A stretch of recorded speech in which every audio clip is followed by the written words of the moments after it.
কুমিল্লা ২ আসনের সীমানা পুনর্বহালের দাবিতে নির্বাচন কমিশন ভবনের সামনে বিক্ষোভ করেছেন এলাকাবাসী। বৃহস্পতিবার সকালে আগারগাঁওয়ে ইসি ভবনের সামনে এই কর্মসূচি পালন করে হোমনা মেঘনা নাগরিক প্ল্যাটফর্ম।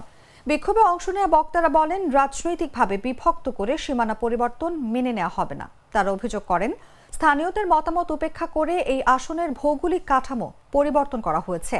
এ সময় দাবি না মানলে আগামী 10 আগস্ট ঢাকা চট্টগ্রাম হাইওয়ে অবরোধ করার হুঁশিয়ারি দেন তারা।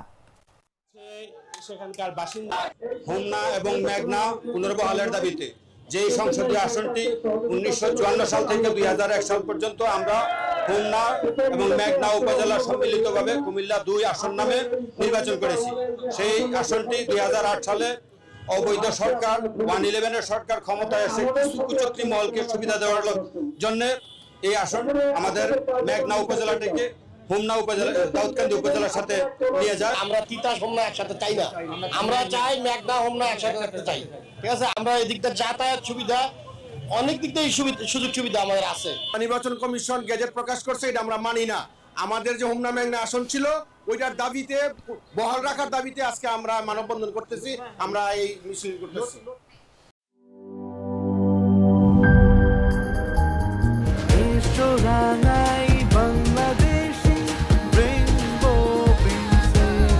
রেইনবো পেইন্টস, ছড়াও জীবনের রং।